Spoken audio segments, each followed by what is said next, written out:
Greetings, YouTube. Happy late Wednesday evening, or if you're watching this, I guess the following morning, Thursday morning across the pond, or maybe even in places like Australia.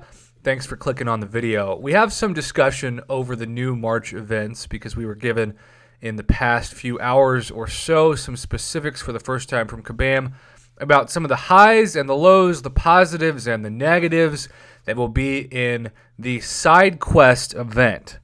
When I started my YouTube channel and gave out my line app freely to people who asked for it, I never thought that I would get so many questions from people asking, quite simply, what's one thing I should do immediately when I start an account?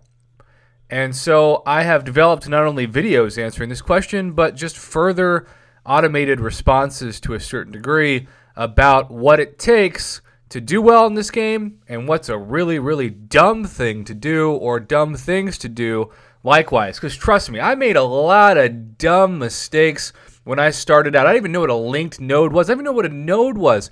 I remember I didn't even know what daily events were or how to find how I was tracking them. Every once in a while I'd say, hey, I've got some rewards in my inbox for some reason, and there's some premium hero crystal shards. This was, of course, before I knew the premium disappointment links of that crystal. But needless to say, hopefully you're a lot better player than I was starting out, and you're much better off for it because you hopefully will not make the same mistakes that I made.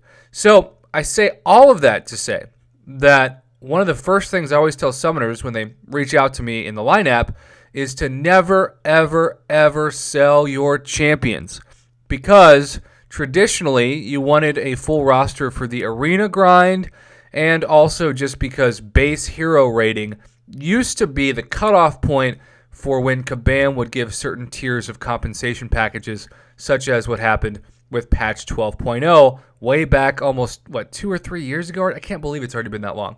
2 years, maybe? It's crazy. It's crazy that it's been that long.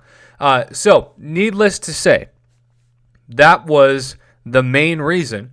But then Uncollected happened, and now I think with Act 6 we're going to have Uncontested. And besides that, we have the biggest new event of all, which is Champion Requirements. And if you're unfamiliar with this event, it limits not only the class of champions you can bring in for a daily quest or a weekly quest or a monthly quest, but it even limits in some instances whether or not you can bring in champions past 3 stars, 2 stars, etc. And so you want to have as full of a roster as possible in order to maximize your chance to do well and get what hopefully will be amazing free rewards. So it is with that huge disclaimer that we will scroll down and discuss the forum post that I, as always, will pin in a comment in case you are curious where I got this, and you can read it yourself on the MCOC forums. So when we scroll down, we see this cool new banner, which Otrix, the Dana miner in the community, awesome dude, had shown us before now. Hello, summoners. Are you as excited as we are for the release of Captain Marvel? She'll be making her way to contest. I think it should say to the contest, and bringing along the much-requested Nick Fury. This month, we'll join them in the fight against the Skrulls and assist Nick Fury by gathering intel on the inhabitants of the Battle Realm. New champions. Captain Marvel was a United States Air Force pilot that found herself reborn as a warrior after a near-fatal accident. Under the guidance, blah, blah, blah, she learned how to control her immense binary power. I still think Kabam, even though I'm sure this new Captain Marvel will be great, who knows, I still would rather see them just buff the previous version of Captain Marvel that so many people already have. Not that she's bad by any means, but she should be even better than she is. But that's just me. I'm one of the few people who, even though Venom the Duck turned out to be a cool character, I would have preferred something more original than kind of a reskin of Howard the Duck. But now we're going to talk about Nick Fury, the director of S.H.I.E.L.D., scientific enhanced longevity. Fury has been able to hone both his martial and tactical skills. You would think all of that means he's going to be of the skill class, right? These skills allow him to build up powerful counter-tactics against seemingly unbeatable foes and hit them where it hurts.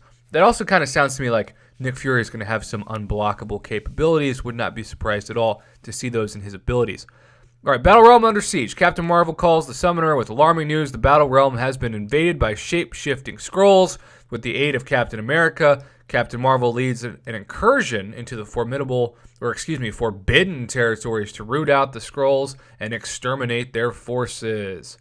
I also love how it says, who knows, maybe there are Skrulls among us right now, just waiting to be exposed. I do believe, as many have theorized, that Skrulls will eventually replace Sentinels in Alliance Quest, and I would not be surprised to see them in each separate class in the monthly event. But let's talk about Nick Fury's recon initiatives, because that's really the point of this video.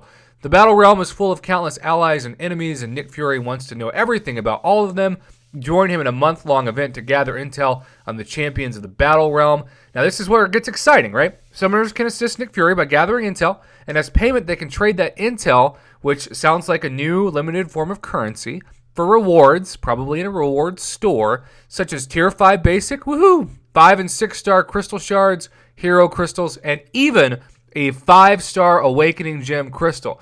So I'm kind of debating whether or not to say champion requirements are coming back or a 5-star awakening gem crystal is. I'll probably go with the 5-star awakening gem because I think more people care about that than champion requirements.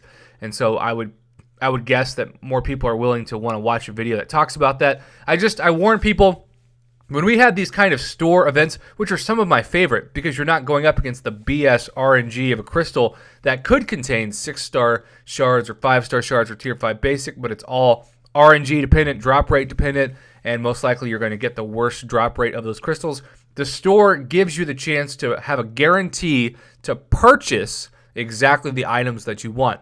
But the last time we saw the ability to purchase a 5-star Awakening Gem crystal, it basically took almost all of your currency, and really, I did a video, and I'll hopefully do another video on this if it ends up being in the game, where it actually didn't make a lot of sense to purchase the 5-star Awakening Gem, because you could get way more value guaranteed in terms of not only 5-star shards, but really Tier 2 Alpha Catalyst fragments. And my guess and my hope is that if it doesn't say Tier 2 Alphas, that's going to be replaced this month with Tier 5 Basic Catalyst fragments, which are becoming more common in the game, especially with their inclusion in the Glory Store. Okay, these 4 quests will be released over the course of the month and feature the return of champion requirements. That's why we talked about this at the beginning. A mysterious message. Summoners have been reporting that they've been receiving mysterious messages about the history of the contest. Yeah, what could that be? Act 6. Who is sending these messages? Karina. And what are they up to? Watch for more information on all the above as we get closer to launch. Apparently, we're now in a spaceship. Well, there you have it, YouTube. We will have a chance to get a new 5-star Awakening Gem crystal in March. If it is like last year's events, my guess is it'll actually be better for you to spend that currency on something else to get more guaranteed value, especially if you're like me and the RNG is going to give you your 7th tech gem in a row because they just like to give you that wonderful kabam middle finger. But maybe you'll love it. Maybe you'll get a chance to actually awaken the class of the champion that you need, because that just seems to happen to everybody else but myself.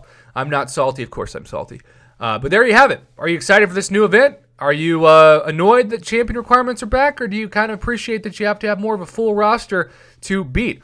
Regardless, I hope it's not like last time where you had to bring in your 2-star champs against a BS Sentinel that it took like 300 hits to kill. That was really, really annoying. So let's hope it's not like that. But knowing Kabam and the way that they kind of up the difficulty every few months, it might be even worse. That's my realistic American blunt self coming through. But hopefully I'm wrong. I just like to get people prepared. Either way, comment below. Let me know your thoughts on this. And as always, thank you for subscribing, supporting my Marvel Contest of Champions YouTube channel. That's how you know when you start messing up on a sentence, you should just end the video, because it's only going to get worse from here.